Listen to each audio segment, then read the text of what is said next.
हा महाराष्ट्राच्या राजकारणातला Bermuda triangle. तिथे गेलेल्या माणसाचं काय होतं कळत नाही, बाहेर पडलेला माणूस नसतोच कोण. उद्धव ठाकरेंनी स्वतःला एकटं करून घेतलंय, पडत नाही आहेत. अनेक लोक मिलिंद नार्वेकरांना आज पौर्णिमेचा चंद्रच मातोश्रीवरचा समजतात, पण त्यांची अमावस्या कधीच झालेली. आता सेनापती अनिल परब आहे. नमस्कार, मी निमेश वहाळकर. साप्ताहिक विवेक आणि महा NTV तर्फे आपणा सर्वांचं स्वागत. आज मी आपल्या स्टुडिओमध्ये एक खतरनाकच माणूस आणलेला आहे. म्हणजे आपल्या पिढीची त्यांची ओळख कदाचित बिग बॉस सारख्या कार्यक्रमामुळे असेल कदाचित, पण ते सगळं म्हणजे त्यांच्या एकूण कारकिर्दीतलं हिमनगाचं टोक आहे. म्हणजे पत्रकारिता असेल, राजकारण असेल, साहित्य असेल, अशा अनेक क्षेत्रांमध्ये त्यांची चौफेर गाजलेली कारकीर्द आहे. राजकारणातल्या म्हणजे सगळ्याच पक्षातल्या सगळ्याच दिग्गज नेत्यांचा जवळून सहवास त्यांना लाभलेला आहे. म्हणजे ऑक्टोपस हा एक प्राणी असतो की म्हणजे त्याचे हातपाय नेमके किती आहेत आणि कुठे कुठे पसरले त्याचा काही थांगपत्ता लागत नाही. तर असंच हे व्यक्तिमत्व आहे. मी त्यांचं स्वागत रामदास आठवले साहेबांच्या स्टाईलने करू इच्छितो. अनेक गोष्टी ज्यांनी केल्या फत्ते आपल्याकडे आलेले आहेत अनिल थत्ते. थत्ते सर नमस्कार, स्वागत आहे. थँक्यू. म्हणजे आपली मुलाखत ही मी जसं म्हटलं होतं स्पेसिफिक विषयावरती स्पेसिफिक मुद्द्यांवरती आहे, पण मीच थोडं त्याला फाटा देऊन एक वेगळा प्रश्न विचारू इच्छितो. हे काय आहे, म्हणजे याचा काय विषय आहे नेमका? दरवेळेला वेगवेगळं असतं. आणि हो, अच्छा, तुम्ही अगदी माझ्या व्यक्तिगत एका आवडीच्या विषयावर केलं की स्वतःचं ब्रँडिंग करण्यासाठी ज्या मी अनेक गोष्टी केल्या, त्याच्यामध्ये मला नेहमी असं वाटतं की माझा प्रत्येक अवयवाचा उपयोग माझ्या ब्रँडिंगसाठी झाला पाहिजे. तर मग कपाळाचा उपयोग तर व्हायलाच पाहिजे. तर त्यामुळे आत्तापर्यंत मला वाटतं एक 25,000 ते 30,000 प्रकारची कुंकू ज्याला म्हणतो आपण, हे डिझाईन्स ही मी केलेली आहेत आणि मी स्वतःच करतो ती. आणि रोज सकाळी साधारणतः काय प्रकारचे कपडे आहेत काय ते बघून सगळं त्याचं एक डिझाईन तयार करतो आणि त्याच्यापेक्षा रोज वेगळं. म्हणजे आता 25,000 डिझाईन असतील आणि माझ्याकडे 5,000-1,000 तर फोटो असतील या डिझाईनचे, कारण मी लगेच स्टुडिओमध्ये जातो आणि फोटो पण काढतो, कारण असं मिळणार नाही हो या प्रकारची डिझाईन. आणि ते माझ्या व्यक्तिमत्वाचं वैशिष्ट्य आहे. लोक अनेक एकमेकाला म्हणताना कोण भेटलं होतं असं करतात, म्हणजे अनिल थत्ते भेटले होते, इतकं ते पॉप्युलर झालं. स्वतंत्र मुलाखतीचं अगदी वेगळा विषय आहे. थोडा आत्ता आपल्या मूळच्या विषयाकडे येतो. महाविकास आघाडीचं जे राज्यात सरकार सध्या गेली 1.5-2 वर्ष सत्तेत आहे, तर ते केव्हाही पडू शकतं किंवा 5 वर्ष व्यवस्थित चालू शकतं, असे वेगवेगळे मतप्रवाह आहे. तुमची माहिती काय सांगते? सध्याचं सरकारचं स्वरूप कसं आहे? कोणत्या घटकांमुळे किंवा व्यक्तींमुळे सरकार टिकू शकतं आणि कोणत्या घटक आणि व्यक्तींमुळे सरकार पडू शकतं? बरोबर आहे. कसं आहे ना की हल्ली शास्त्रज्ञांना एक नवा नाद असा लागलेला आहे की 2 वेगवेगळे प्राणी घ्यायचे आणि त्याच्या संकरातून एक प्रजाती निर्माण करायची. तर आपल्याकडे फार प्राचीन काळापासून घोडा आणि गाढव यांच्या संकरामधून खेचर निर्माण करायचा एक प्रयोग यशस्वी झालेला आहे. पण त्या खेचराचं वैशिष्ट्य काय असतं माहिती आहे की खेचर हे पुनर्निर्मिती करू शकत नाही. म्हणजे खेचराला पुढे पिढी नाही. खेचर फक्त ओझ्याचं गाढव म्हणून, म्हणजे ओझ्याचं वाहण्याचंच काम करतं. मला असं वाटतं महाआघाडीचं सरकार हे अशा प्रकारच्या संकरातून फक्त ओझी वाहण्याकरता, आणि ती ओझी पण कोणाची वैयक्तिक ओझी, प्रत्येकाच्या इच्छा आकांक्षा महत्त्वाकांक्षा यांची ओझी वाहणारं एक खेचर, ही त्या महाआघाडीची अवस्था आहे. आता पुढला तुझा प्रश्न आहे की आता हे खेचर किती दिवस खेचत राहील. तर त्याची गोष्ट अशी की त्या खेचरावर किती लोड टाकायचा, वाहता येते म्हणून टाकतच राहिले तर अति लोड होऊन ते खाली बसू शकतं त्या ह्याच्यामध्ये. दुसरी गोष्ट अशी असतं की मुळामध्ये आंतरविरोध याच्यामध्ये खूप आहे यांचा आघाडीमध्ये. महाआघाडीचा प्रॉब्लेम हा नाही, म्हणजे मला कधीच त्याच्यावर माझा विश्वास नाही की भारतीय जनता पक्ष सरकार पाडूच शकणार नाही, असं माझं ठाम मत आहे. हे सरकार स्वतःच पाडणार, आपसातच पाडणार. सर्वात प्रथम मला शक्यता अशी वाटते, माझे दिल्लीशी खूप येणं जाणं असतं आणि संबंध असतात, बोलतो लोकांशी, तर राहुल गांधीला कधीच हे महाआघाडी सरकार पसंत नाही पडलेलं, कधीच नाही. अनविलिंगली त्यांनी त्याला संमती दिली आणि ती पण अशा परिस्थितीत दिली. त्यातलं मोठं रहस्य असं आहे की पृथ्वीराज चव्हाण पण म्हणत होते की नकोच बनवूया.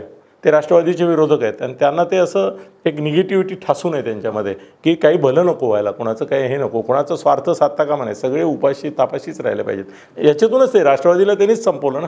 राष्ट्रवादीचं सगळं खात्मा जो केला आधी किंवा भुजबळ वगैरे आत गेले ते सगळे त्यांचंच करत होते. तर त्यांनी लावून धरलं होतं की हे सरकार नाही करायचं. पण बाळासाहेब थोरात आणि इतर ही जी मंडळी त्यांनी सांगितलं की आपला पक्ष फुटेल आणि ते तिकडे जातील. त्या दडपणापोटी सोनिया गांधींनी शेवटी सांगितलं की पक्ष फुटून काँग्रेसच नष्ट होण्यापेक्षा जा, म्हणून ह्या सरकारमध्ये ते आले. सुरुवातीला तर राहुल गांधी म्हणत होता बाहेरूनच पाठिंबा द्या, पण ते पण त्यांनी सांगितलं की नाही सगळ्यांना मंत्री व्हायचं आहे, त्यामुळे ते मंत्री झाल्याशिवाय नाही, त्यामुळे ते सरकार आलं. आता कसं आहे की जेव्हा तुम्ही अतिरिक्त महत्त्वाकांक्षा, इच्छा आणि याच्याच करता एखादी गोष्ट करता ती स्वार्थाकरता असते. त्यामुळे स्वार्थ आणि हितसंबंध दुखावले तुमचे किंवा अपेक्षेपणे पूर्ण नाही झाले की तुम्ही फ्रस्ट्रेट होऊन मग स्वतःच ते सरकार मोडायच्या भूमिकेत जाता. मला असं वाटतं की स्कायलॅब नावाची एक ना फार प्राचीन काळी एक अशी अंतराळ प्रयोगशाळा कोसळली. ती कशी ना तुकडे तुकडे आम्ही त्यावेळी तरुण होतो, ते तुकडे तुकडे होऊन कोसळली. मला स्वतःला असं वाटतं की कधीतरी काँग्रेसमध्ये एक अशा प्रकारचं हे निर्माण होईल, टर्मॉईल, की राहुल गांधी म्हणेल ते सोडून दे सरकार, नको आपल्याला बदनामी, आपल्याला बदनामच नको. पहिल्यांदा काँग्रेस ज्यावेळेला असं म्हणेल त्यावेळेला पहिली गोष्ट असेल की काँग्रेस फुटेल. काँग्रेसचे काही लोक म्हणतील की नाही आम्हाला सत्ता पाहिजे, आम्हाला याच्यामध्ये राहायचं आहे, आणि पुरेसं म्हणजे पक्षांतराला आवश्यक तेवढं बळ घेऊन काँग्रेसमधला एक तुकडा भारतीय जनता पक्षाकडे जायला सरळ तयार होईल. आजही त्यांचं चांगलं गुडगुड गुडूक असतं त्यांच्याशी. शिवसेनेत ती पण शक्यता आहे. एकदा उद्धव ठाकरेंची सत्ता जाते म्हटल्यानंतर मग उद्धव ठाकरेंबरोबर राहायचं कशाला? आत्ता जे राहिले ते सत्ता त्यांच्याकडे म्हणून आहेत, नाही तर काही मनापासून नाही आहेत. खूपच त्याच्यामध्ये त्यांच्या आंतरविरोध खूप आहेत. तर त्यामुळे शक्यता अशी की मग तिकडे पण तुकडा पडेल, तिकडे पण तुकडे पडेल. इकडे राष्ट्रवादीमध्ये अजितदादा तुकडा पाडू शकतात. मग हे सगळे तुकडे मिळून शक्यता अशी की जोडतोडमधून एक काहीतरी तयार होईल. गोधडी चांगली, गोधडी पण सर चांगली असते कधी कधी, फार पॉप्युलर आहे, गोधड्या पण विकणारे लोक आहेत. तर तशी एक गोधडी तयार होईल. मग ती गोधडी म्हणून कदाचित भाजप सत्तेचा नावाडाव मांडू शकेल. पण माझ्या कल्पनेनुसार जोपर्यंत करोना आहे ना तोपर्यंत भारतीय जनता पक्षाला पण इंटरेस्ट असणार नाही. खरं म्हणजे कोणालाच असू नये. हे जे काय त्यांचं चाललं आहे ना ते जनतेच्या हिताचं नाही, जनतेचं वाटोळं करतायत, उद्ध्वस्त करतायत सगळं. पण आता दुसरा कुणी जरी आला ना तरी फार परिस्थितीत फरक पडणार नाही. पण आता गेल्या वर्ष दीड वर्षात संजय राठोड, अनिल देशमुख जे गृहमंत्री, अशा वरिष्ठ मंत्र्यांचे राजीनामे झाले. आता त्यात अनैतिक संबंध आणि राजकारण, आता त्याच्यात नैतिक किती अनैतिक किती, काय चूक काय बरोबर हा वेगळा विषय, पण त्याचा राजकारणावरती इम्पॅक्ट पडला. धनंजय मुंडेंचा विषय झाला, संजय राठोडांचं जे काही झालं, त्यात पुन्हा वाझे आणि परमवीर सिंग यांच्या प्रकरणाने राजकारण, गुन्हेगारी आणि पोलीस यांचं नेटवर्क, त्याच्यावरती तो विषय चर्चेत आला. तर या सगळ्या गोष्टींचा तुम्ही 40 वर्ष राजकारण जवळून बघताय आणि पडद्यामागचं राजकारण सुद्धा अधिक जवळून बघताय. ह्या गोष्टींचा सरकारवरती कितपत परिणाम होईल? कसं आहे ना की म्हणजे हा मला थोडा तुम्हाला अपेक्षा भंगाचा धक्का द्यावा लागतो. याचं कारण असं की मंत्री पैसे खातात म्हणून कोणाची तक्रार नसते. मंत्री पैसे खाऊन काम करत नाहीत ही तक्रार असते. आणि आत्ताच्या मंत्रिमंडळामध्ये सगळ्यात मोठा प्रॉब्लेम हा आहे की मंत्री पैसे घेऊनही काम करत नाहीत. म्हणजे पैसे घेतात, दाबून ठेवतात आणि काम करत नाही. ह्याही तक्रार करणारी उद्योगपती खूप मोठ्या प्रमाणावर आहेत. आणि हा मोठा एक नवा फिनॉमिना आहे. पण हा बरोबर टिपिकल काय म्हणतात ना एक तो आता त्याला असं म्हणणं बरोबर नाही, परंतु एक अशी एक मेंटॅलिटी आहे पॉलिटिशियन्समध्ये की पैसे घ्यायचे पण काम करायचं नाही. तर आणि मग काय आम्हाला कोण विचारणार आहे या पद्धतीने. तर पैसे खाण्याबद्दल फार आक्षेप आहे असं नाही. आणि आपल्या समाजामध्ये अंतुल्याने मला फार एक वसुली सरकार अशी संभावना नाही. कसं आहे की लोकांचं म्हणणं असं आहे तुम्ही खायचे ते खाताच. कसं आहे की आता फॅक्ट आहे प्लेन फॅक्ट आहे की नगरसेवकापासून आमदार, खासदार, मंत्री, नामदार, त्याचे नातेवाईक, त्याचे सगळे निकटवर्तीय कार्यकर्ते हे सगळेजण तिकडे काय म्हणतात शिवभोजनालाच बसलेले आहेत. सिरियसली प्रत्येकाच्या थाळी फक्त प्रत्येकाची कोणाची सोन्याची, चांदीची, प्रत्येक त्या नगरसेवकाची असेल तर ती बिचारी पत्रावळ पण असेल, पण सगळ्यांच्या याच्यावर वाढलं जात आहे शिवभोजन आणि ते खाऊनच त्यांचं सगळं चाललेलं आहे. त्याच्यामध्ये तो प्रश्न नाही आहे. प्रश्न हा आहे की तुम्ही खाताय ते खा, पण ज्यांच्या ताटातलं ओढून तुम्ही खाताय त्यांना उपाशी नका ठेवू. आज गमत अशी की मला तर काय कळतच नाही की महाराष्ट्रामध्ये करोना बेफाट झाला आहे, बेसुमार झाला आहे आणि त्याने म्हणे यशस्वी मंत्री, आरोग्यमंत्री राजेश टोपे, ज्याच्या अब्रूची रोज लखतर सकाळी टी व्हीवर ब्रेकिंग न्यूजमध्ये निघतात, तो यशस्वी मंत्री कसा असू शकतो? तेच तुम्ही आता मुंबई पोलिसांचा तुम्ही परमवीरचा उल्लेख केला की मुंबई पोलीस, पण खरी गोष्ट आहे की गेली कित्येक वर्षांपासून आपण बघतो की प्रत्येक टप्प्यावर एक लक्षात ठेवा. मी एकदा एका ट्रॅफिक हवालदाराला विचारलं की मी म्हटलं तुम्ही सारखं बंगासपासून बघतोय तुमचं काय चाललं आहे ते, प्रत्येकाकडून तुम्ही पैसे घेतात. तो म्हणाला साहेब पैसे घेतो आहे खरं आहे, पण लक्षात ठेवा हे आहे ना, आता मी समजा जर 100 रुपये घेतले ना, मी तुम्हाला हिशोबच सांगतो, मी 100 रुपये घेतले त्यातले मी 75 रुपये आपल्या साहेबाला देतो आमच्या. मग तो त्याच्या साहेबाला त्यातले 25 देतो. तो म्हणाला आमच्या ट्रान्सपोर्ट किंवा ट्रॅफिकचा जो सगळ्यात वरचा अधिकारी आहे ना त्याच्यापर्यंत मी घेतलेला 100तला पण हिस्सा जातो. आणि आम्हाला ते ठरवून दिलेलं असतं प्रत्येक पोलीस स्टेशननी प्रत्येक चौकीनी किती गोळा करायचे. त्यामुळे हे पोलिसांनी 100 कोटी गोळा करणं वगैरे कसं आहे, आपण सगळ्याकडे आहोत ना. आपल्या हॉटेलवाले पण मित्र आहेत, हॉटेलवाले मित्र आहेत, ते पण सांगतात ना किती काय किती द्यावे लागतात. आज 1,00,000-2 लाख रुपये द्यावेच लागतात. अहो लॉकडाऊन लावणं काढणं याच्यासाठी महसूलवाले काय धमाल करतायत. ते तो एक मोठाच विषय आहे. सगळ्यात मोठं स्कॅम आता आहे की तुम्हाला लॉकडाऊनच्या निमित्ताने जर 10 रुपये वसूल झाले ना, 1 कोटी रुपये मास्कचे वसूल झाले ना, तुम्ही गृहीत धरा 50 कोटी गोळा केले त्यांनी. याचं कारण माणसाची प्रवृत्ती असते की बाबा 50 रुपये तुला देण्यापेक्षा हे घे 10 रुपये, म्हणजे ऑफिशियली पावती नको पडू 10 रुपये. आमाप करप्शन. जेवढं करप्शन या 1 वर्षात करोना काळाच्या झालं ना तेवढं गेल्या कदाचित 10 वर्षात झालं नसेल. प्रत्येक ठिकाणी तुम्हाला सवलत द्यायची की नाही, तुम्हाला हे करायचं नाही, कारवाई. आता लग्नाच्या संदर्भामध्ये सुद्धा गमत अशी आहे की लग्नावर खर्च किती करतात. हे ज्या लोकांचं येतं ना पेपरला बातमी, त्या लोक करोड रुपये खर्च करतात लग्नावर. त्याला 50,000 काय, तो 50,000 देऊन माझ्या मित्राच्या लग्नामध्ये 50,000ची पावती फाडली, टी व्हीवर बातमी केली आणि जेवणावळीला तेच पोलीस तिथे बसले. हे त्याच्यामध्ये काही फान. त्याच्यामुळे आणि दुसरी गोष्ट असे की परमवीर सिंगनी 100 कोटी वाझेंना हे केलं, म्हणजे वाझेने आरोप केला. पण आता मी वाझेला पण ओळखतो ना, तो ठाण्यात आहे. आता तो आतमध्ये म्हणून बोलतो असं नाही, पण मला माहिती आहे की he was non for his extortion आणि हे. आणि त्यांनीच सांगितलेलं आहे, मी तर तुम्हाला सांगतो, त्यांनीच सांगितलेलं आहे की या कुठल्या तरी टोळीकडून गँगकडून सुपारी घेऊन त्या गँगचा माणूस मारायचा, त्या गँगची सुपारी घेऊन या गँगचा माणूस मारायचा. कसं मारतात ते पण त्यांनी सांगितलेलं आहे की ते त्याला गाडी सोडतात आणि सांगतात की चल तुला सोडला जा पळ. त्याला माहिती असतं की हा गोळी घालणार, मग तो पळायला लागला की त्याला गोळी घालतात. हे असले इन्काउंटर असतात त्यांचे. यांची 56, 50, 100 वगैरे त्यातली 1-2च इन्काउंटर खरी, बाकी सगळी सुपाऱ्याच असतातच. त्याच्यामध्ये काही प्रश्न नाही. आणि कसं आहे माहिती आहे की कुणी कुणाकडून पैसे घेतले. आता कसं आहे, परत ते मी समजा म्हटलं की यांनी याच्याकडून घेतले तर तुम्ही म्हणणार की आता हॉटेल आणि यांनी बोलायला सुरुवात केली. बघा काय बोलायला सुरुवात की हो आमच्याकडून घेतले, आमच्याकडून घेतले, लाख घेतले, 2 लाख. ती कुजबूज वाढायला लागली. आता गमत अशी की ती कुजबूज शांत होणार 2 दिवसात. का? याचं कारण शरद पवार साहेबांनी महाराष्ट्रामध्ये मराठा आरक्षण पेटलेलं असताना, महाराष्ट्रामध्ये करोना पिसाळलेला असताना, महाराष्ट्रात बेडवर लोक मरत असताना, ऑक्सिजन मिळत नसताना, केऑस झालेला असताना, या 5-6 प्रश्नांवर कुठलंही पत्रक नाही, कुठलंही ट्विटर नाही, कुठलीही प्रतिक्रिया नाही. आणि त्यांनी प्रतिक्रिया काय दिली तर हॉटेल आणि रेस्टॉरंटवाल्यांच्यासाठी कशा प्रकारे मदत करता येईल. म्हणजे एरवी उद्धव ठाकरेंशी बोलणं नाही त्यांचं, अशी त्यांची तक्रार. मग उद्धव ठाकरेंना 1 महिन्यानी पत्र जे काय लिहिलं पत्र जाहीरपणाने, परत ते प्रेसला का दिलं. तुम्ही फोन करून सांगू शकत नव्हते का? पण तुम्हाला उद्धव ठाकरेंना खुश करायचंच नव्हतं ना, तुम्हाला हॉटेल मालकांना खुश करायचो. त्रस्त संबंधात शांत राहा, जास्त बोलू नको.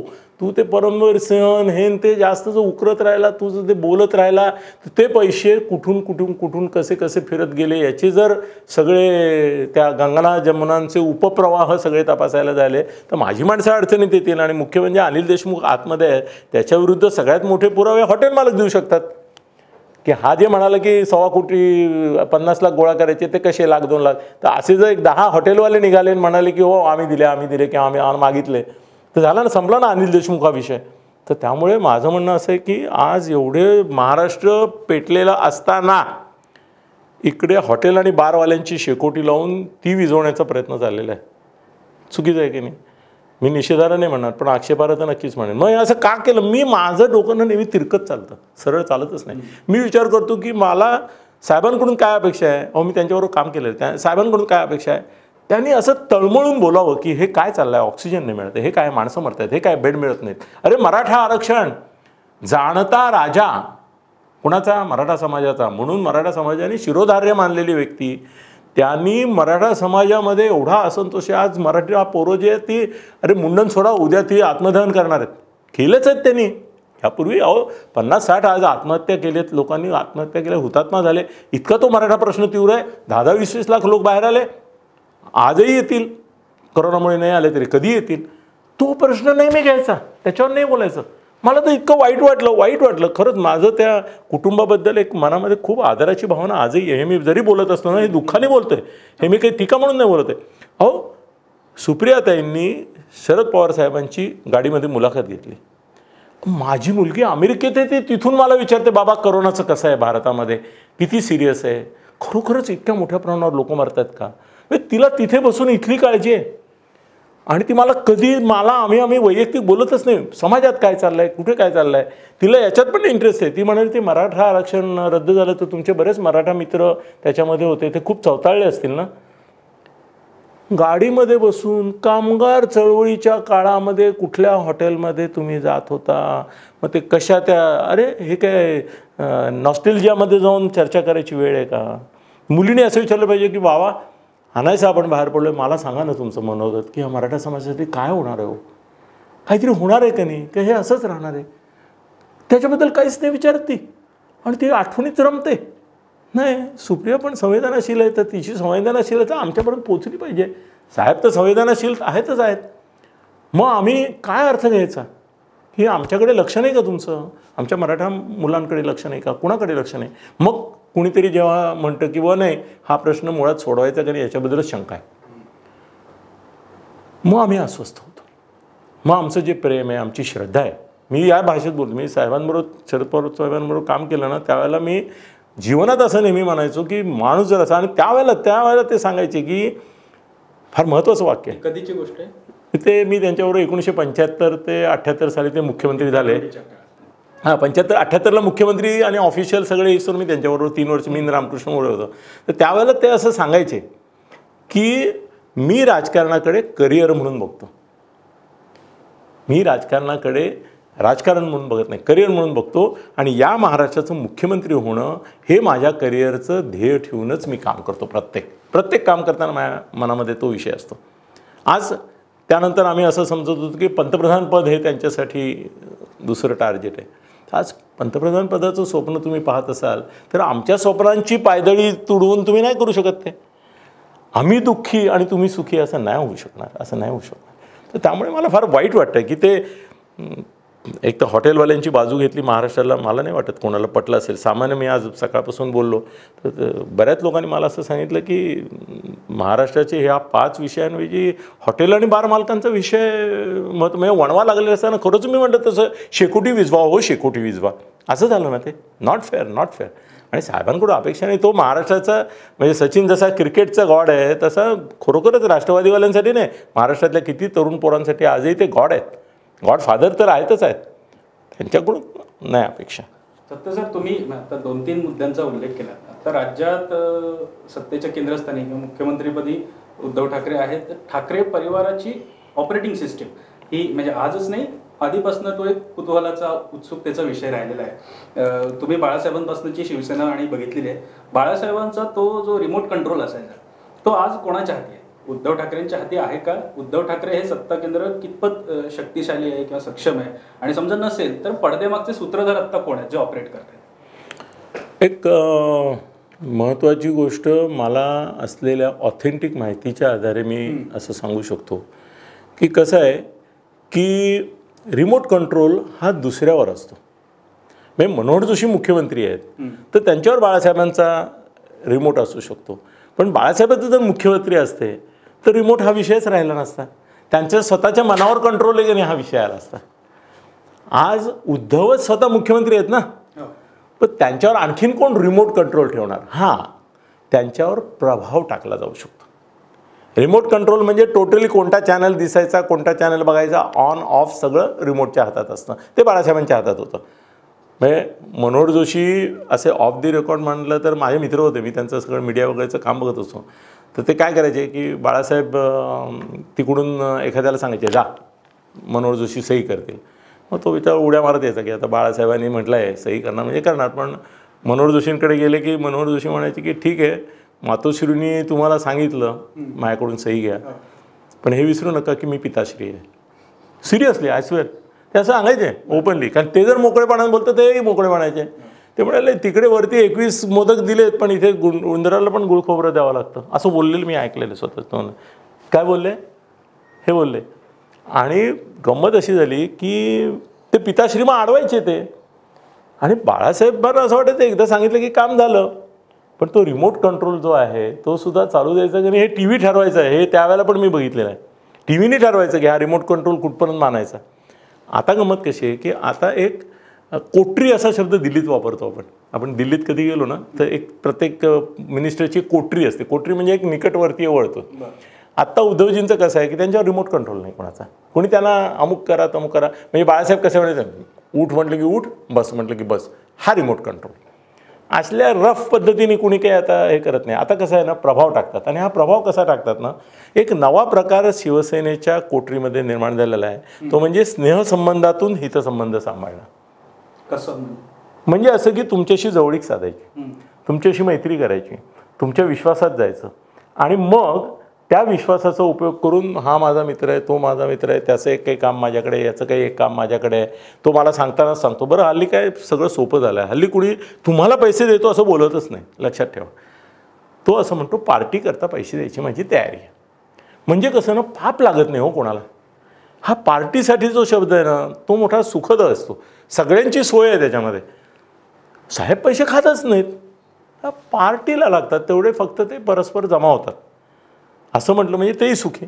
तर असे जे लोक आहेत ते मग तिथे काहीतरी हे करायला लागतात. आता परत त्याच्यामध्ये पण कसं होतं माहिती आहे की ते प्रभावी वर्तुळ आहे ना त्याच्यामध्ये पण कसं ना ते चंद्र उगवतो, मग त्याच्या कला असतात, मग त्याची कधी अमावस्या असते, त्याची कधी पौर्णिमा असते. तर आता सध्याची स्थितीमध्ये असं आहे की बऱ्याच लोकांना अजून माहीत नसेल, पण अनेक लोक मिलिंद नार्वेकरांना आज पौर्णिमेचा चंद्रच मातोश्रीवरचा समजतात, पण त्यांची अमावस्या कधीच झालेली आहे. आता मिलिंद नार्वेकर पूर्वीसारखे प्रभावी राहिलेले नाहीत. आता मुलं म्हणजे शंकराचा एक नंदी असतो बघा की त्याच्या शेपटीला हात लावून शिंगाला हात लावून मग त्याच्यातून बघून वगैरे आपण जातो. आणि कासव असतं बाजूला की चुकून पाय पण पडतो त्याच्यावर, ते आहे पण लक्षात येत नाही. पण ते ज्यावेळेला माणूस नंदी असतो त्यावेळेस सगळे त्याच्या ढुंगणाला शिंगाला हात लावून जात असतात. मिलिंद नार्वेकर हा पूर्वी नंदीच्या भूमिकेत होता, आता सध्या तो कासवाच्या भूमिकेत आहे, तिथे बाजूला आहे. आता त्याची पूर्वीसारखी जी पॉवर होती ती राहिली नाही. म्हणजे तो OSD झाला, ऑफिसर ऑन स्पेशल ड्युटी. आणि ती स्पेशल ड्युटी म्हणजे वॉचमनची ड्युटी झाली हो. जो माणूस मिलिटरीचा सेनापती होता त्याला वॉचमनची ड्युटी केल्या गेली की घर बरोबर आहे ना, कोण चोरबीर येत नाही ना, एवढं बघ असं करून टाकलं त्याचं. आता सेनापती कोण आहे? आता सेनापती अनिल परब आहे. बरं. तो पण सेनापती म्हणजे कसं आहे माहिती आहे की अनिल परबांचं एक स्वतःचं असं नेटवर्क ते महापालिकेत असल्यापासून आहे. महापालिकेत असल्यापासून आहे.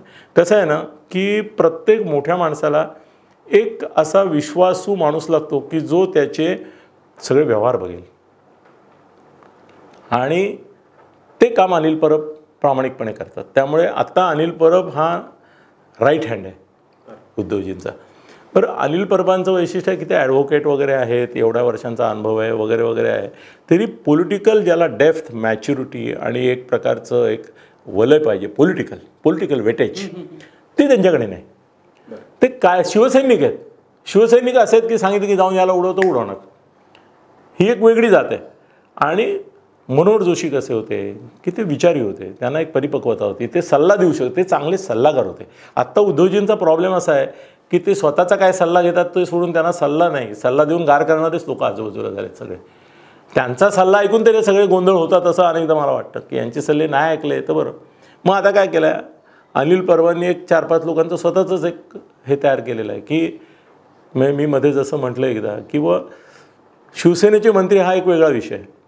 इतर पक्षाच्या मंत्र्यांच्यामध्ये हां उद्धवजींचं सगळ्यात मोठं कौतुक ज्याच्यामुळे हे सरकार आत्तापर्यंत टिकलं आहे आणि फारसं अडचण नाही याचं कारण असं आहे की त्याने असा वैयक्तिक निर्णय घेतलेला आहे की माझ्या शिवसेनेकडे जी खाती नाहीत त्यात कोण खातीपिती करतो त्याच्यात मी लक्ष घालणार नाही, त्याच्याबद्दल बोलणार नाही. आत्तापर्यंत कसं होतं की काँग्रेस आणि राष्ट्रवादी होतं तरी पृथ्वीराज राष्ट्रवादीवाल्याला आक्षेप घ्यायचे की हे बरोबर नाही, हे बरोबर नाही, हे बरोबर नाही. उद्धवजींनी अशी पॉलिसी ठेवली. आचारसंहिता आहे, ते कसं आहे की तुमच्या दुराचारसंहितेकडे मी आचारसंहितेनुसार दुर्लक्ष करीन, तुम्हाला काय हवं ते करा, दुराचार माझ्यापर्यंत जोपर्यंत ते पोचत नाही तोपर्यंत मी काय तुम्हाला आक्षेप घेणार नाही. पण शिवसेना मंत्र्यांवर त्यांचा नजर असते. म्हणजे जसं एक चर्चा आहे लोकांमध्ये, तसं काही पर्सनल असं म्हणतात काही डिटेक्टिव्ह एजन्सीज आहेत की ज्या शिवसेनेच्या नेत्यांवर काम करतात, दोन्ही करतात. त्यांना एक अशी भीती वाटते की हा कुठेतरी फुटेल, हा काहीतरी वेगळी कारस्थानं करेल, हे करेल, म्हणून पण डिटेक्टिव्ह एजन्सीचे लोक लक्ष ठेवतात. आणि एकूण फाईलमध्ये काय हालचाली होतात, कुठल्या फाईली कुठे जातात, त्याच्यामध्ये काय त्या फाईलच्या मध्ये काही कुठे वेगळे कागद नाहीत ना वगैरे वगैरे, याची पण तपासणी करणारे आणि जाब विचारणारे असे पण एक एजन्सी, हे पहिल्यांदा होतं आहे ना महाराष्ट्रामध्ये इन्फ्रास्ट्रक्चर. पूर्वी कसं होतं की कार्यकर्ते ब्रीफ करायचे, किंवा या आधीच्या काळामध्ये असं होतं की सरकारी अधिकाऱ्यांवर मुख्यमंत्र्यांचा वचक होता. तर सरकारी अधिकारी जे होते IAS तर ते गॅझेटेडपर्यंत, ते आपल्या साहेबांनी काही गडबड केली, समजा शिवसेनेच्या मंत्र्यांनी असं नाही तर भाजपच्या मंत्र्यांनी, तर बरोबर साहेबांकडे रिपोर्ट जायचा की बघ थोडी इथे गडबड झालेली आहे वगैरे वगैरे. मग ते त्यांना बरोबर कळायचं. मग ते त्यांचा स्वभाव होता की ते रोखठोक जाब विचारायचे, बा असं कळलं खरं का त्या ह्याच्यामध्ये. आता तसं फारसं नाही आहे. आणि दुसरं एक प्रॉब्लेम असा झालेला आहे उद्धवजींचा, ते ना सरकार नाही हो चालवत. माझे मित्र आहेत ते चांगले, अहो यू विल नॉट बिलीव्ह, मी आणि ते तासनतास दिवसचे दिवस, आम्ही त्या चौरंग म्हणून त्यांची ॲडव्हर्टायझिंग एजन्सी होती, लहान होते ते वयाने, म्हणजे माझ्या तोंडून अहो उद्धवजी वगैरे वगैरे असं यायला थोडं अवघड होतं, इतके आम्ही जवळ होतो. राज काय ते काय, तर ते ना सरकार नाही चालवत. एक विधान करतो मी, तुम्ही तपासून पहा, मी म्हणतो म्हणून नाही, ते पक्ष चालवतात. अजूनही ते सरकारी अधिकाऱ्यांना शिवसैनिक समजतात. अरे सरकारी अधिकारी आहे तो, तुझा शिवसैनिक नाही ना बेटा, तो तसं नाही ना ऐकणार. इथे आदेश संदेश उपदेश नाही चालत, तिथे GR लागतो, तुम्हाला निर्णय घ्यावा लागतो, तुम्हाला कागदावर लिहून पाठवावं लागतं. फोन केला तर शिवसैनिक जो आहे तो प्रामाणिकपणे काम करतो. तुम्ही पक्ष चालवल्यासारखं सरकार चालवता. आणि अत्यंत मोठं तुम्हाला विधान करतो की जे महत्त्वाचं आहे, शरद पवार साहेबांनी कुणाला, संजय राऊतना, तोही माझा मित्र आहे, संजय राऊतना असं सांगितलं की उद्धव अजूनही सरकार पक्ष समजून चालवतो. आणि सगळ्यांचं म्हणणं आहे, हे सगळ्यांचं म्हणणं आहे. आज उद्धवजींवर पूर्वी कसं आहे की काही संपादकांशी सल्लामसलत असायची सगळ्यांची, जे कोणी मुख्यमंत्री असतील त्यांचं एक वैचारिक पण कुणी कॉन्ट्रीब्यूट करणारे लोक, सल्ला देणारे तज्ज्ञ असे असायचे ना, सगळ्यांचे होते. आपण आता मी तर 10-15 मुख्यमंत्र्यांचं जवळून बघितलं, प्रत्येकाचं एक स्वतःचं वर्तुळ असायचं सल्लागारांचं. यांच्याकडे कोण सल्लागार आहे? यांचे सल्लागार आदित्य आहेत का? यांचे सल्ला अनिल परब आहे का? वरुण सरदेसाई आहे का? येणार होतो की आता हे झालं सरकारचं, पण पक्ष म्हणून सुद्धा जी काही यंत्रणा आहे, आता पक्षातच मुळात म्हणजे ठाकरे परिवार त्याच्यात सक्रिय आहे. तर आदित्य ठाकरेंच्या अवतीभोवती असणारी गँग जो विरोधकांकडून आरोप केला जातो, वरुण सरदेसाई असतील, तर ह्यांच्यावरती मोठ्या प्रमाणावरती टीकेची झोड उठत असते. तर ह्यांची सिस्टीम नेमकी कशी आहे आता सद्यस्थिती? कसं आहे ना की आदित्य सरळ चांगला मुलगा आहे आणि त्याच्याबद्दल जे काय प्रवाद वगैरे आहेत ना ते मी मानायला तयार नाही. मी त्याच्या अगदी मित्रांचे अगदी क्लोज मित्र जे आहेत ना त्यांच्याकडून पण त्याचं एक या जनरेशन नेक्स्टचा कुठलाही तरुण ज्या प्रकारचा एक जीवन जगतो, थोडं स्टायलिश, थोडं फिल्मी, थोडं पार्ट्या अमुक तमुक वगैरे वगैरे त्या स्टाईलचं, त्या स्टाईलच्या जीवनात तो मनापासून म्हणजे त्यांनी ते जो नाईट लाईफचा जो आग्रह धरला ना, तर त्यावेळेला मी म्हटलं की याचं लाईफ दिवसा नसतंच, याचं नाईट लाईफच असतं कायम याचं. कारण ती या पिढीचा तो हे आहे, डिस्कोपासून ते सगळं ते लाईटिंग वगैरे ते आहे ना त्याच्यामध्ये, तर तो त्याच्यात मनापासून रमणार आहे. पण त्याचं एक आहे की त्याच्यामध्ये निगेटिव्हिटी नाही आदित्यमध्ये, म्हणजे तो कुणाचं वाईट करण्याचं मनात कधी आणणार नाही, कुणाचं सूड घेणार नाही. उद्धवजींबाबत असं नाही म्हणता येणार. उद्धवजींच्या बाबतीत हे दोन गोष्टी राष्ट्रवादीचे मंत्री पण सांगतात, माझे मित्र कोण आहेत तुम्हाला माहिती आहे, ते पण सांगतात की बाबा आत्तापर्यंत खूप मुख्यमंत्री झाले, पण असं डूख ठेवणार आहे किंवा आतल्या गाठीचे किंवा कळू न देता काटा काढणारे किंवा बरोबर शह कुठून फटका बसेल यांचा येऊन ते बसल्याशिवाय कळत नाही असे हे मुख्यमंत्री आहेत. पण त्यांना आलेला राग ते मनामध्ये ठेवतात आणि योग्य वेळेला काढतात उद्धवजी. आदित्यला राग वगैरे नाही, रात घे सो बात घे, ठीक आहे. आदित्य सल्लागार नाही आहे, तर त्यामुळे मग काय अनिल परब वगैरे काय सल्ला देणार आणि त्याच्या साईने काय करणार. बरं फार मोठ्या तज्ज्ञांना घेऊन बसलेत, कधी असं ऐकलं तुम्ही? अरे शरद पवारांना भेटत नाही ते तज्ज्ञांना काय भेटणार? माझ्या माहितीतले 2-4 माणसं आहेत की जी विशिष्ट क्षेत्रामध्ये फार माहितगार माणसं आहेत, त्यांनी स्वतःहून एक केलं किंवा आम्ही तुम्हाला, आम्हाला पैसे नकोत पण महाराष्ट्राच्या भल्याकरता आम्ही तर 4 शब्द सांगतो तुम्हाला, गोष्टी सांगेन युक्तीच्या 4. पण त्यामुळे अशा गोष्टी सांगणारे खूप येतात माझ्याकडे सकाळपासून रात्रीपर्यंत, आम्ही तुम्हाला सल्ला देतो, आम्ही तुम्हाला हे देतो वगैरे. त्यांनी ते मीडियाचे जे पण एक नेटवर्क स्वतः करता उभारलं आहे, ते काय काम करतं कुठे तुम्हाला उद्धवजींची पॉझिटिव्ह पब्लिसिटी दिसते, उद्धवजींची प्रतिमा उभारलेली दिसते. दादा लोक करतात, मला खात्री नाही, मला काही पुरावा काही नाही, पण करोडोच्या बजेटने काम करतात. ते पैसे जातात कुठे आणि कोण काय, त्यांची काय प्रतिमा आहे, काही नाही ना. पण म्हणून त्यांना जर असं म्हटलं की बुवा यांना कुणाला तरी हे करा, तर तसंही ते मान्य करत नाहीत. त्यामुळे उद्धवजींचा प्रॉब्लेम असा आहे की त्यांनी स्वतःचं एक बेट करून घेतलेलं आहे. त्याच्याभोवती त्यांनीच खंदक खणून टाकलेला आहे. या खंदकाच्या आत कोणी यायचं नाही, मी माझा इथे सुखी. आणि मग ते कुठल्या तरी बेटावर अडकलेला माणूस त्या नारळाच्या झाडाकडे वरती बघत ते त्या नारळाचं पाणी पडेल मिळेल आपल्याला वगैरे असं करत जसा बसतो, तसे त्या बेटावर बसून सत्ता उपभोगतात. त्याचाच आनंद आहे त्यांना की काही करावं लागत नाही. पण मग याच्याचमुळे आता या सरकारमध्ये उद्धव ठाकरे एकटे पडले किंवा स्वतःहून एकटे गेले असं एक चित्र जे दिसतंय, किंवा तीन पक्षातले जेव्हा जेव्हा मतभेद होतात किंवा ज्यावेळेला असे अटीतटीचे नाजूक प्रसंग येतात, त्यावेळेला या बाकी दोन्ही पक्षांचे मंत्री नेहमी मुख्यमंत्र्यांकडे बोट दाखवून मोकळे होतात की त्यावेळेला मुख्यमंत्री निर्णय घेतील. अजित पवार एक नेहमी सुरक्षित अंतर राखून असताना दिसतात. त्याच्यात उद्धव ठाकरे एकटे पडतात असं वाटतं. उद्धव ठाकरेंनी स्वतःला एकटं करून घेतलं आहे, पडत नाही आहेत. अहो, यापूर्वीच्या मुख्यमंत्र्याचे 4 मित्र तुम्ही सांगू शकायचं आहे. फडणवीसांचं नाव घेतलं तर तुम्ही 4 चांगल्या माणसांची नावं घ्यायचं की हां ते त्यांचे मित्र आहेत. कुणी मुख्यमंत्री 4 मित्र असायचे त्यांचे. यांचा मित्र कोण आहे सांगा? एक मित्राचं नाव द्या. नोकर आहेत, कार्यकर्ते आहेत, दलाल आहेत, एजंट आहेत, पण मित्र नाही. माणसाला मित्राची गरज असते. तो मित्र पण कसा हवा की जो त्यांना ह्याच्यावरच कुठेतरी सल्ला देईल चांगला. जसं मी ठाकरे परिवाराबद्दल प्रश्न विचारला तसं पवार कुटुंबाबद्दल पण मला विचारायचं. म्हणजे शरद पवार साहेब आहेत, ते नेतृत्व करतायत, सक्रिय आहेत, पण त्यांच्या खालची दुसरी नेतृत्वाची फळी आहे त्याच्याबद्दल बरंच काय काय बोललं जात असतं. म्हणजे अजितदादांचं पुढे आता कशा प्रकारे ते करणार, सुप्रियाताईंचं पुढे नेतृत्व कशा प्रकारे, तुमचं आत्ताचं सध्याचं स्टेटस तुम्ही कसं बघता? कसं आहे ना, पवार साहेबांनंतरची दुसरी फळी जी आहे तिची चिरफळी झालेली आहे. बरं. अजितदादा आणि सुप्रिया हे 2 गट स्वतंत्र झालेले आहेत. बाहेर दाखवू न दाखवू अजितदादांचा गट वेगळा आहे, सुप्रियाताईंचा वेगळा आहे. आणि जसं बाळासाहेबांना जेव्हा चॉईस करायचा निर्णय घेण्याचा वेळ आली त्यावेळेस त्यांनी राजला बाजूला सरून उद्धवला केलं, बरोबर. अदरवाईज राज हाच त्यांचा राजकीय वारस म्हणून लोकांनी मनामध्ये निश्चित केला होता. राज हा मित्र होता, त्याचं सगळं पोटेन्शियल एका पॉलिटिकल लीडरचं. तो बाळासाहेबांच्या केवळ नकला नव्हता करत, तो प्रति बाळासाहेब आतून बाह्य जगत होता. बरं. अंतर्बाह्य तो बाळासाहेब जगत होता आणि त्यामुळे तो बाळासाहेबांचा खरा वारस होता. अच्छा. पण तो पुतण्या होता ना, मुलगा नव्हता ना.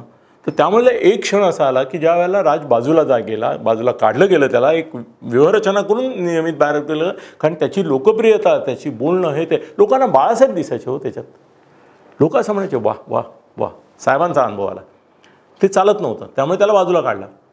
सेम आता गंमत अशी आहे की अजित पवार काही शरद पवारांची प्रतिकृती नाही, सुप्रिया पण नाही, त्यांची स्वतःची एक कार्यशैली आहे. परंतु कसं आहे ना की असं उदाहरण दिलेलं लोकांना नाही आवडत, परंतु हा मराठी भूमीचा शाप आहे की एका थोर माणसानंतर, आपण जास्त डिटेल नावं न घेऊया, एका थोर माणसानंतर त्याच्या घराण्यामध्ये जेवढे वारस असतात ते सगळे आपसातच लढतात. त्यांच्या गाद्या स्वतंत्र होतात आणि त्या गाद्या एकमेकाविरुद्ध लढण्याच्या नादामध्ये तिसऱ्याच कोणाला तरी मोठी गादी देतात. हे यापूर्वी पण झालेलं आहे. आत्ता गमत अशी आहे की शरद पवार हे हिमालय आहेत हो, शरद पवार हिमालय आहेत, पण त्यांच्या त्या तेवढ्या सगळ्या वलयाच्या तुलनेमध्ये हे छोटे लोक आहेत.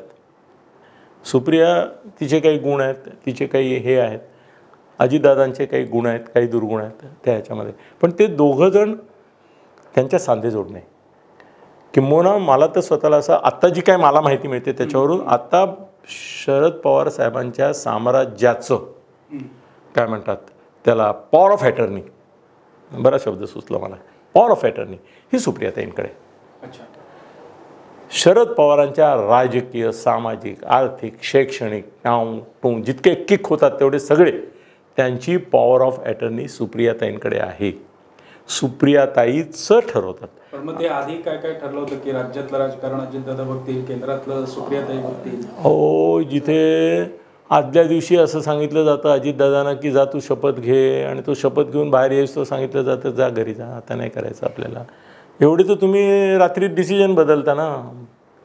का मोदी अमित शहा चिडले? याच्यामुळे नाही चिडले की तुम्ही दगा दिला, तुम्ही सांगून हे केलं ना, म्हणून ते चिडले ना. आणि अजितदादा पण बोलले ना की मला सांगितलं नसतं मी गेलो नसतो, आता पुढल्या वेळेला मी माझ्या मनाने जाईन, दुसऱ्याच्या मनाने जाणार नाही. पण एक गोष्ट सरळ आहे की आता सुप्रिया सुळे याच एकमेवाद्वितीय पॉवर ऑफ अटर्नी घेऊन त्यांच्या वारस झालेल्या आहेत. जे काही निर्णय होत आहेत ते त्यांच्या मनाने होत आहेत. त्यांचं स्वतःचं असं एक टीम त्यांनी तयार पण केलेली आहे.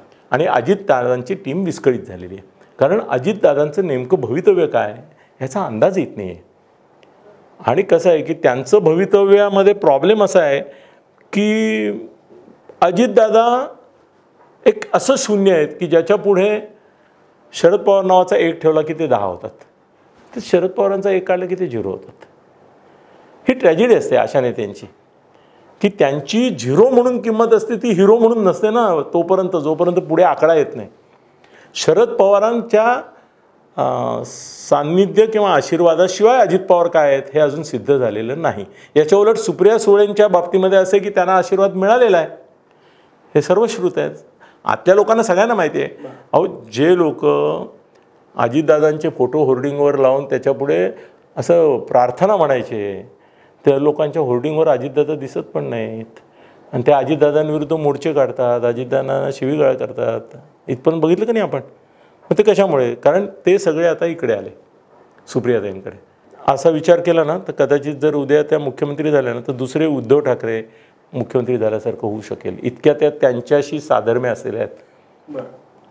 ते वेगळा विषय आहे तो, पण अनहितकारक नाही त्यांच्यामध्ये काही कुठली वृत्ती निगेटिव्ह नाही. तुम्ही आता जो मगाशी मोदी आणि शहांचा उल्लेख केला, तर केंद्रातलं नेतृत्व सगळ्या पक्षांमधलं, पंतप्रधान मोदी असतील, अमित शहा असतील, काँग्रेसमधले राहुल गांधी किंवा सोनिया गांधी असतील यांचे, आणि राज्यातले प्रमुख नेते शरद पवार असतील, मुख्यमंत्री उद्धव ठाकरे असतील, यांच्या संबंधांचं सध्याचं स्टेटस याच्याबद्दल तुमची काय माहिती आहे? कारण एक ह्या प्रश्न विचारण्याचं कारण म्हणजे हे सरकार जर पडलं तर भविष्यातल्या पर्यायांची चाचपणी ही सेना आणि राष्ट्रवादी असं दोन्हीकडनं सातत्याने सुरू असते असं म्हटलं जातं. बरं, त्या पार्श्वभूमीवर हा प्रश्न विचारला. नाही अगदी ना, तुम्ही पण मॅम तुम्ही पण ॲग्री व्हाल. महाराष्ट्रामधले भारतीय जनता पक्षाचे नेते जर वगळले तर ज्यांचा केंद्रीय नेतृत्वाशी नाळ जुळलेली आहे, धागादोरा जुळलेला आहे, स्नेहसंबंध आहेत, त्यांचं काहीतरी वैचारिक आदानप्रदान आहे, असा कोणताच पक्ष नाही. अहो यांना राष्ट्रीय अस्तित्वच नाही, त्यांना राष्ट्रीय नेतृत्व कुठून असणार? राष्ट्रवादी पक्षच मुळात महाराष्ट्रातला, मग त्यांना राष्ट्रीय नेतृत्व काय असणार? प्रत्येकाला भीतीच वाटते ना. तुम्ही कुठल्याही राज्याचा मुलायम, आता मुलायम नाही आहे समजा, अखिलेश आहे, मायावती आहे, इकडे ममता आहे, इकडे आपला चंद्राबाबू आहे, तिकडे आता नवीन स्टालिन उभा राहिला, तो विजय आला. ह्या सगळ्यांना शरद पवारांच्याबद्दल विश्वासापेक्षा भीती अधिक नाही का? भीतीच आहे. नाही मी भाजप नाही ना, भाजपचे नाही केंद्रामधून कोणीही हस्तक्षेप या प्रकारे करू नाही शकणार. बरं, पूर्वी कसं आहे, पूर्वी शिवसेनेमध्ये सुद्धा बाळासाहेब असताना अडवाणी आणि वाजपेयींचे 1 to 1 मध्ये बाळासाहेबांशी संबंध होते, देणं घेणं होतं, एक हार्दिकता होती, म्हणजे आतून ते त्यांनाही आदर होता. ते वेगळी पिढी होती ना ती. उद्धवचं दिल्लीमध्ये कोणाशी काय आहे, म्हणजे मोदी शहांशी नाही समजा, तुमचं वैर आहे, पण म्हणून आणखीन कोणाशी तुमचं चांगलं आहे का? नाही ना. तुम्हाला कोणी नाही, वरती छत्रछायाच नाही तुमच्याकडे. तुमच्याकडे जे काही आहे ना, असं वरती पाहिलं तर रिकामं आकाश आहे, खाली पाहिलं तर भरपूर हिरवळ बिरवळ आहे. ते सगळे आपलेच लोक आहेत, ते आपल्याला मानणारे लोकच आपल्या भोवती आहेत सगळे. तेच राष्ट्रवादीचं आहे ना. शरद पवार महाराष्ट्राचेच नेते आहेत ना. त्यांना काय बरेच पक्ष अखिल भारतीय म्हटलं तर ते काय अखिल भारतीय नेतृत्व म्हणून मान्य नाही झालेले अजून. झाले असते तर याच्या UPAचं अध्यक्षपद त्यांच्याकडेच असतं. आणि खुद्द काँग्रेसवाल्यांचा प्रॉब्लेम असा आहे की त्यांना सोनिया आणि राहुल गांधींचा भरोसाच वाटत नाही. राहुल गांधींच्या बाबतीमध्ये असं आहे की ते केव्हा काय बोलतील, काय करतील, काय आदेश काढतील, कधी म्हणतील, सोडून द्या मंत्रिमंडळ, तर काय करायचं? त्यामुळे त्यांनाही भरोसा नाही आणि त्यांच्या बळावर निवडणूक इथे जिंकता येत नाही. आतासुद्धा जिथे काँग्रेसचे लोक निवडून आले ते आपल्या बळावर आले. कुठे राहुल गांधींनी काय प्रचार केला म्हणून निवडून आले? नाही आले. महाराष्ट्रात पण जे काँग्रेसचे आले ते सर्व बळावर आले. ती माणसं स्वतःच्या बळावर आलेली काँग्रेसची माणसं आहेत. म्हणूनच ते म्हणत की राहुल गांधींनी काय आम्हाला निवडून नाही आणलं, आम्ही आमच्या बळावर आलो, त्यामुळे ते आपला निर्णय घ्यायला मोकळे आहेत. कुणाचं काही दिल्लीशी काही नाही. आणि दिल्लीचा हस्तक्षेप महाराष्ट्राच्या आघाडीमध्ये फक्त मोदी शहांचा झाला. तर याचं कारण असं आहे की जेव्हा गरज पडेल त्यावेळेला शरद पवार मोदी शहांशी बोलू शकतात. बरं, एक म्हणजे आता भाजपचा विषय निघाला आहे. देवेंद्र फडणवीसांबद्दल जर बोलायचं झालं, राष्ट्रवादीच्या नेतृत्वाकडनं म्हणण्यात आलं होतं की अकेला फडणवीस क्या करेगा. तर त्यांनी गेल्या वर्ष दीड वर्षात 2 प्रमुख मंत्र्यांच्या विकेट्स घेतल्या आहेत. हे सगळं वाझे परमवीर सिंगचं प्रकरण लावून धरलं. पंढरपूर त्यांनी जिंकून दाखवलं. तर आता विरोधी पक्षनेता म्हणून देवेंद्र फडणवीसांची गेल्या 1.5 वर्षातली कारकीर्द, याच्याबद्दल तुम्ही काय भाष्य कराल? नाही, मला तर स्वतःला असं वाटतं ना की विरोधी पक्षनेतेपदी जर फडणवीस नसते ना तर महाराष्ट्राची धुळधाण झाली असते. बरं, अंकुश नसलेला मधोन्मत्त हत्तीसारखे उधळले असते महाआघाडीवाले. त्यांना जाब विचारणारच कोणी नसता आणि मग हे निघालं पण नसतं. हो, फडणवीस सोडा, राठोड सोडा, काही सोडा, यातलं काही निघालं नसतं. तेरी बी चूक मेरी बी चूक असंच राहिलं असतं. एक फडणवीसांचं हे वैशिष्ट्य आहे. त्यांचं कसं आहे की ते त्या एका पठडीमधले आहेत. वेडात दौडलेले वीर मराठे साथ, जीवाची पर्वा न करता, समोर 1000 सैन्य आहे का 2000 सैन्य याची पर्वा न करता, ते जे क्रुसेडर म्हणतो ना आपण धर्मयुद्ध, त्या मेंटॅलिटीचे ते गृहस्थ आहेत. त्यामुळे मला काय तुम्ही करता, मला ते बोलतात ना काय करणार, माझ्यावर खटले भरणार, बघा मला काय त्रास द्यायचा द्या. He is not bothered. आणि त्यांचं आत्ता तरी मला स्वतःला असं वाटतं की आता त्यांनाही कळतं आहे की बघ मुख्यमंत्रीपद काय उद्या सकाळी जाऊन मला शपथ नाही घ्यायची, मला मेहनतच करायची आहे, मला पक्ष वाढवायचा आहे, पक्ष स्थिर करायचा आहे आणि मुख्य म्हणजे या सगळ्यांना आळा घालायचा आहे. आणि जेवढं एक्सपोज त्यांनी केलं या सगळ्यांना तेवढं कुणीच नाही ना केलं. आणि मीडिया आता शांतच आहे ना, मीडिया शांत आहे. तुम्हाला पूर्वी मीडियामध्ये, प्रिंट आणि इलेक्ट्रॉनिक मीडियामध्ये सरकारचा विरोधी पक्ष म्हणून का संपादक बोलताना भाषणात बोलतात की विरोधी पक्षाचं काम वर्तमानपत्राने केलं पाहिजे. करतात का? नाही करत ना. तुम्ही पण आता आदित्यची मुलाखत 1-1 तास दाखवायला लागल्यानंतर काय बोलणार आपण? 1-1 तास त्याला संपले त्याचे मुद्दे तरी त्याला उकरून उकरून उकरून उकरून म्हणजे बद्धकोष्ठ झालेल्या माणसाला जुलाबाच्या गोळ्या देऊन बोलायला लावं तसं चाललं आहे. कारण काय तो 1 तास पुरा करायचा आहे, जो काय त्याचा हे घेतलेला आहे स्लॉट तो. असं नाही, मीडिया गप्प आहे, मीडिया नाही काही करत आता. आणि मीडियाला कसं झालं आहे की त्यांचे पेपर आहेत त्यांचे खप झालेत पुअर. लाखवाला पेपर 10,000 नाही खपत कारण सगळे या वातावरणामध्ये ब्लॉक झाले आहे. त्यामुळे त्यांची शक्ती पण गेलेली आहे. चॅनलला हे जे पॅरलल सगळे जे तुमचे आलेले आहेत व्हिडिओ आणि यूट्यूब्स वगैरे त्यांनी खाऊन टाकलेलं आहे. लोक आता तेच हे सगळं इकडे जास्त चवीने बघतात. त्यामुळे त्यांची ताकद नाही राहिली. त्यामुळे एकीकडे ते दात नखं गळून पडल्यामुळे क्षीण पण झालेत आणि दुसरीकडे लाचार पण झालेत. जवळपास सगळ्या मुद्द्यांवरती आपण बोललोय. तरी एक शेवटचं म्हणजे काय म्हणतात ते गार्निशिंगसाठी मला एक शेवटी तुमच्याकडे यायचं की मी नेत्यांचं नाव घेतो, तुम्ही 1 किंवा 2 वाक्यात त्या नेत्याबद्दल भाष्य करा. केवळ 1 किंवा 2 वाक्यात. उद्धव ठाकरे असा राजा बुद्धिबळातला की जो स्वतः काहीच करू शकत नाही, आजूबाजूची प्यादी आणि इतर जे हे आहेत त्यांच्या जीवावर तो टिकून आहे. बरं, कधी चेकमेट होऊ शकतो तो. बरं, शरद पवार ते ना एक अशी कुठली तरी जागा आहे कुठेतरी की तिथे गेलेली विमानं नाहीशी होतात. तिथे गेलेलं काय बर्मुडा ट्रायंगल हा महाराष्ट्राच्या राजकारणातला बर्मुडा ट्रायंगल आहे. तिथे गेलेल्या माणसाचं काय होतं कळत नाही, बाहेर पडलेला माणूस नसतोच कोणी.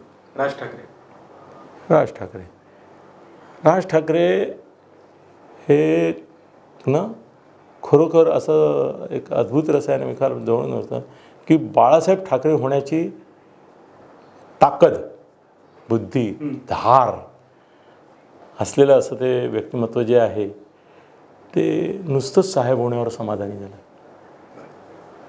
अजित पवार न घर का न घाटका अशी आत्ता तरी स्थिती आहे त्यांची. संजय राऊत मी संजय मित्र आहे माझा. मी नेहमी त्याला म्हणतो की तू बिरबल आहेस का तेनालीराम आहेस कळत नाही मला, पण एक गोष्ट आहे की मी जर तुला बिरबल म्हटलं तर तुझा बॉस बादशाह ठरून त्याचा थोडा अपमान होतो की काय अशी मला भीती वाटते. पण तो आहे बिरबलच आहे आणि त्याचा बादशाही तसाच आहे. काय करणार? सुप्रिया सुळे पूर्वीच्या आणि आताच्या याच्यामध्ये फार फरक पडलेला आहे.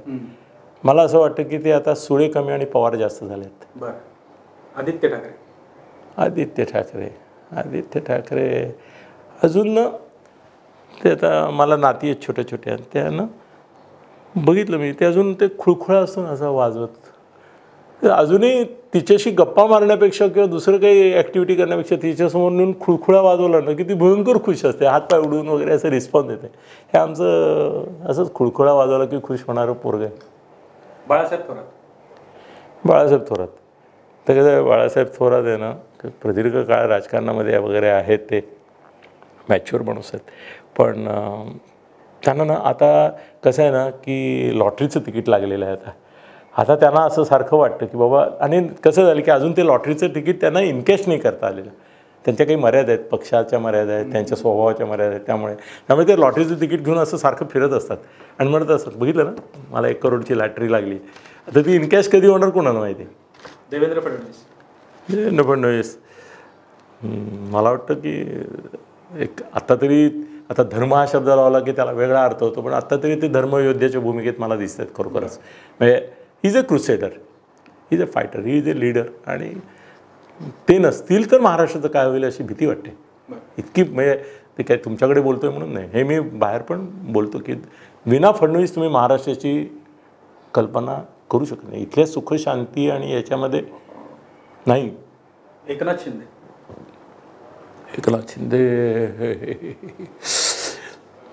गणेशोत्सवात एक शोभेचा गणपती असतो आणि एक पूजेचा गणपती असतो. बरं त्यातले कोण सूचक म्हणजे तरी जरा सध्या तरी शोभेचाच गणपती आहे. बरं नाना पटोले पण ते विसर्जन कधी होतं ना बाबा हा प्रॉब्लेम असतो ना. बरं पूजेचा गणपती घरात राहतो आणि शोभेचा गणपती कधी विसर्जित केला जातो फक्त 7व्या का 10व्या फरक असतो. पुढे नाना पटोलेनं मला जामवंतराव धोटेंची आठवण करून देतात. आता जी त्यांचं तुम्ही जामवंतराव तू लहान त्या जन्माला पण आला नसेल जामवंतराव धोटे एक असं विदर्भातलं त्यांना विदर्भ सिंह वगैरे म्हणायचे असं एकदम झंझावाती व्यक्तिमत्व होतं जाम धमाल करायचे ते त्या ह्याच्यामध्ये. नाना पटोले त्यातलेच वाटतात म्हणजे ते जिथे आहेत तिथे कायम अश्वत्थाम्यासारखे असंतुष्टच असतात. भाजप ते असंतुष्टच होते की तिथे कधी समाधानाने राहिले इथेही नाही राहिले. नारायण राणे काय ते नारायण राणे आहेत पण त्यांना अजून नारद नाही मिळाला असा की जो नारायण राणे म्हणेल हा त्यांचा प्रॉब्लेम दिसतोय मला. अनिल परब तो सर उद्धवजी पेशवे आहेत असं म्हटलं तो घाशीराम कोतवाल आहे. चंद्रकांत दादा पाटील वसंतदादा तुला परत ते आठवणार नाही तू लहान जन्मालाच नव्हता. वसंतदादा पाटील जसे होते ना मी वसंतदादा पाटलांना फार जवळून पाहिलं एक वेगळं म्हणजे ते एक वेगळं असं म्हटलं तर सरंजामशाही म्हटलं तर कौटुंबिक असं म्हणजे त्याने राजकारण पण कौटुंबिक संबंधातूनच केल्यासारखं म्हणजे स्वतःचं नाही सगळं परिवाराचं आहे वगैरे. वसंतदादा पाटलांशी त्यांचं मला खूप साम्य वाटतं म्हणजे एक मनाचा मोठेपणा उदारपणा सगळ्यांना सांभाळून घ्यावं अरे तू पण माझा आहेस रे तू पण माझा आहे फार विरोध जरी केला तरी नंतर चल चहा प्यायला असं एक समंजसपणा I appreciate that. Ashok Chavan करून भागले देवपूजेला लागल्यासारखं आहे त्याचं सगळं करून झालं. माझा मित्र आहे चांगला तो काय बाकी ठेवलं नाही त्याने म्हणजे उसाचं कांड पण ते 3-4 वेळा हे करून साखर खाल्लेला माणूस आहे. जाऊ दे जवळपास महाराष्ट्राचा सगळा विद्यमान राजकीय नकाशा अनिल थत्ते यांनी उलगडून दाखवलाय. अनेक गौप्यस्फोट त्यांनी केलेत काही अंदाज त्यांनी वर्तवलेत. आता ते त्यातले किती खरे ठरतात किती खोटे ठरतात खरे ठरले तर त्यांच्याकडनं आपल्याला पार्टी सुद्धा मिळणार आहे. तर आजच्या या चर्चेत इथे खोटे ठरणारच नाही याचं कारण काय ज्यावेळेला मी विधान करतो त्यावेळेला मी माहितीच्या आधारे करतो. मी पत्रकार विशफुल थिंकिंगवर विधानं करतात लक्षात ठेवा आणि मी विशफुल थिंकिंगवर करत नाही म्हणजे अमुक व्हावं असं मला वाटतं म्हणून मी ते होईल असं सांगत नाही. जे होणार असं मला दिसतंय तेच मी सांगतो. Go ahead. थोडक्यात मला पार्टी मिळणार आहे इथे कन्फर्म आहे. त्यामुळे आजच्या चर्चेत इथेच थांबूया. आपल्याला ही चर्चा आवडली असेल तर महा MTVच्या आणि साप्ताहिक विवेकच्या फेसबुक पेज आणि यूट्यूब चॅनलला न विसरता लाईक शेअर आणि सबस्क्राईब करा. पुन्हा एकदा आपण सर्वांचे धन्यवाद. थत्ते सर आपले धन्यवाद.